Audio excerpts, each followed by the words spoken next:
Namaste, children.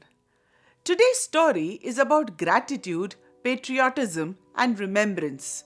The story is told through the voice of a young student, Soumya, who writes a heartfelt letter to her friend Ananda after visiting a very special place in New Delhi. The letter begins by addressing Ananda. Dear Ananda, hope you're doing well.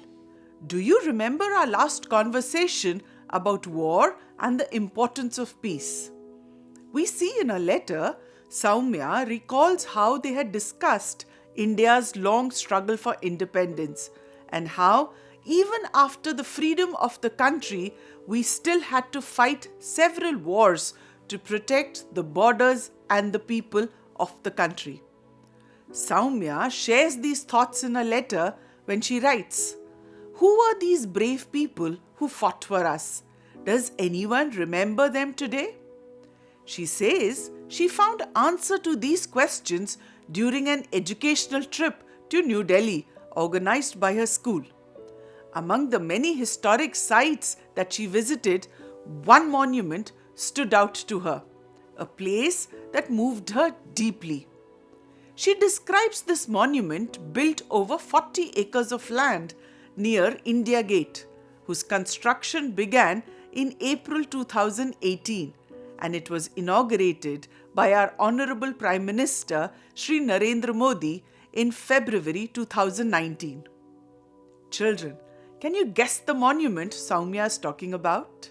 Yes, it is the National War Memorial, a tribute to India's brave soldiers who gave their lives for the nation.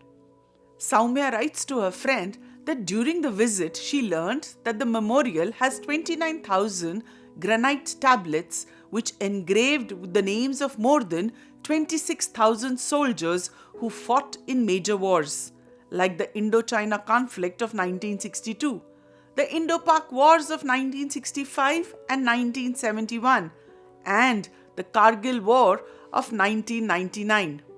She also writes in a letter that their teacher also told them about the highest gallantry award, the Paramveer Chakra, and other medals such as the Mahavir Chakra, Kirti Chakra, Veer Chakra, and the Shaurya Chakra. Soumya writes that she was especially moved when she heard the story of Lance Nayak Albert Ikka, a Paramveer Chakra awardee whose courage and sacrifice inspired her deeply. She writes to her friend, "I aspire to be courageous like him when I joined the army." She then writes that as they continued walking around the memorial, Soumya noticed a bright flame, the Amar Jawan Jyoti, or the flame of the immortal soldier. She writes, originally lit under India Gate in 1972 to mark India's victory in the 1971 war, this flame now burns proudly at the National War Memorial, merged with the new flame lit by the Honorable Prime Minister. Soumya observes through her letters that the monument's beautiful design includes 4 concentric circles called chakra, each carrying a very special meaning. She explains these chakras to Ananda in her letter. She says, the Amar Chakra, or the circle of immortality, holds the eternal flame, symbolizing the immortal spirit of soldiers. The Veerta Chakra, or the circle of bravery, is a gallery that displays bronze murals showing heroic actions of our armed forces. The Tyag Chakra, or the circle of sacrifice, is a circular wall lined with granite tablets, each inscribed with the name of a fallen hero. And the Raksha Chakra, that is the circle of protection, includes rows of trees symbolizing the soldiers who guard our nation. Soumya writes to her friend that the entire area, surrounded by lawns and grand buildings of the Kartavya Path, makes you feel peaceful yet powerful, a quiet reminder of courage, sacrifice, and love for the nation. She admits to her friend that this visit was emotional. Listening to the stories of war and bravery brought tears to her eyes, but she was also filled with pride. After returning home, Soumya writes to her friend, her class decided to prepare presentations on stories of valor from the memorial. Soumya writes she chose to present on Major Padmapani Acharya, a hero of the 1999 Kargil War, who was awarded the Mahavir Chakra. She shares the citation for Major Padmapani with her friend. The citation reads, Gazette Notification, 17 Press/2000, 15.8.99, Operation Op Vijay Kargil, date of award, 15th August 1999. Citation: Major Padmapani Acharya, IC 55072, 2 Rajputana Rifles, posthumous. On 28 June 1999, Major Padmapani Acharya, as a company commander, was assigned the formidable task of capturing an enemy position which was heavily fortified, strongly held and covered with mines and sweeping machine guns and artillery fire. Success of the battalion and brigade operation hinged on the early capture of this position. However, the company attack almost faltered at the very beginning when the enemy's artillery fire came down squarely on the leading platoon, inflicting a large number of casualties. With utter disregard to his personal safety, Major Padmapani Acharya took the reserve platoon of his company and led it through heavy raining artillery shells. Even as his men were falling to the murderous enemy fire, he continued to encourage his men and charged at the enemy up the steep rock face with his reserve platoon. Unmindful of the hail of bullets from the enemy's position, Major Padmapani Acharya crawled up to the enemy position and lobbed grenades. In this daring assault, Major Acharya was severely injured. Despite being seriously injured and unable to move, he ordered his men to leave him and charged at the enemy while he continued to fire at the enemy. The enemy position was finally overrun and the objective was captured. After completion of the mission, the officer, however, succumbed to his injuries. Major Padmapani Acharya displayed exceptional courage, leadership, and spirit of self-sacrifice in the face of the enemy. Children, through your book, do you realize that Soumya correctly references her citation from the website www.gallantryawards.gov.in/award. The advantage of sharing references with friends is that her friends and even you could use the website to learn more about the awards. She then continues her letter. But before going to the battle, Major Padmapani had written to his father, I am not afraid to lose my life while protecting my motherland. His words were drawn from the Bhagavad Gita and continue to inspire her. Soumya ends her letter warmly. She says, We reached Bengaluru yesterday. I had to write this long letter because I could not help sharing this inspiring experience with you. Give my regards to your parents and tell your mother I miss her chole bhature. She also shares the website link to learn more about the government initiatives at mygov.in, hoping her friend and others will know more about the brave hearts of India. So children, how do you think Ananda would have felt after reading Soumya's letter? The chapter continues with a heartfelt reply from Ananda to her dear friend Soumya, who had written about her visit to the National War Memorial in New Delhi. She begins her letter by saying, It was such a pleasure to receive your letter.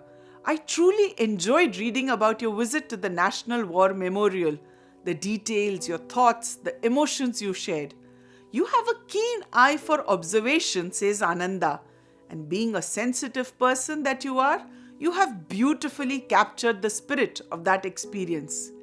She continues, I was happy to know that you got a chance to visit the National War Memorial. I have read and heard a lot about it. Some people, Ananda writes to Soumya, might just see the War Memorial as a monument or statue built to honor soldiers. But to me, it is more than that. It is a deep expression of gratitude for the brave soldiers who defended our country's freedom and integrity. Like a true friend, Ananda writes to Soumya, "Your letter has inspired me. I feel motivated and I'm seriously thinking about joining the armed forces to serve our motherland someday." Ananda then continues to reflect on the values of such memorials. She says, "I believe it is our duty to visit these places and pay respect to our valiant soldiers, whose sacrifices make it possible for us to live freely without fear. Your school was wise to arrange that trip. It gave all of you a chance to learn about India's heroes. And I think the idea of presenting your experiences to the whole school is wonderful. Best of luck for your presentation, Soumya. I hope it inspires other students to think about serving the nation too." Ananda then recalls a similar experience from her own city. She says, "Your letter reminded me of my own visit to the War Memorial in Chandigarh. It is located inside the Bougainvillea Garden in Sector 3. I still remember how people were offering flowers and prayers there. Out of curiosity," she writes, "we joined them and soon realized that everyone gathered there to pay their respect to our soldiers. That moment stayed with me," says Ananda. "Watching people dedicate flowers reminded me of a simple truth, that freedom always comes with sacrifice." Ananda encourages her friend and writes, "Your idea of presenting the stories of India's brave soldiers is beautiful." She says, "These stories remind us that many of our daily struggles are small compared to the challenges faced by those who protect our country." She then adds, "Recently, I read about Captain Anuj Nair, an officer of the 17th Jat Regiment who was posthumously awarded the Mahavir Chakra for his bravery during the Kargil War of 1999. His story is deeply inspiring."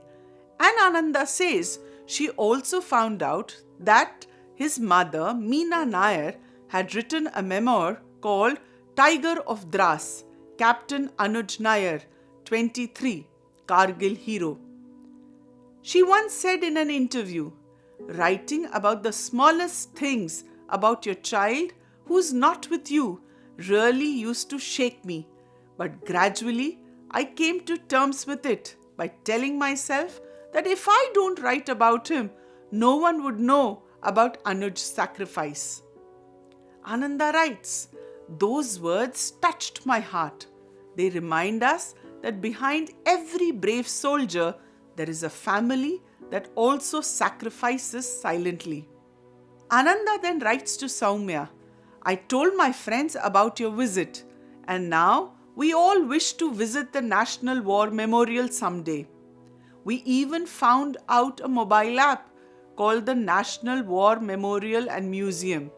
It is an interactive app available in 21 languages and helps us explore the murals and the stories on the wall. A truly great experience." She then writes to Soumya, "Next week I'm going to share an idea with my classmates. I think we could create a collage of inspiring soldiers' lives, something that reminds us daily of their courage and dedication." Ananda ends her letter warmly with a familiar touch of friendship. She says, "You know, Soumya, I really enjoyed receiving your letters, but not just for your thoughts, but also for the beautiful stamps on the envelopes. Did I ever tell you that collecting stamps is my favorite hobby? I recently learned that this hobby is called philately. This time your letter came with a stamp that celebrates India's independence. How fitting for what you wrote about." Before I end, Ananda writes, Guess what we had for breakfast today? Fluffy idlis, and of course we remembered you. Give my regards to your parents. I am so inspired by your letter and I look forward to hearing all about your new adventures and experiences very soon. Best wishes, Ananda. So children, through these two very beautiful letters from Soumya and Ananda, we are reminded that honoring our soldiers is not just about remembering wars. It is about valuing peace, freedom, and gratitude every single day. Their friendship shows how even young people can carry forward the spirit of patriotism quietly, thoughtfully, and with respect.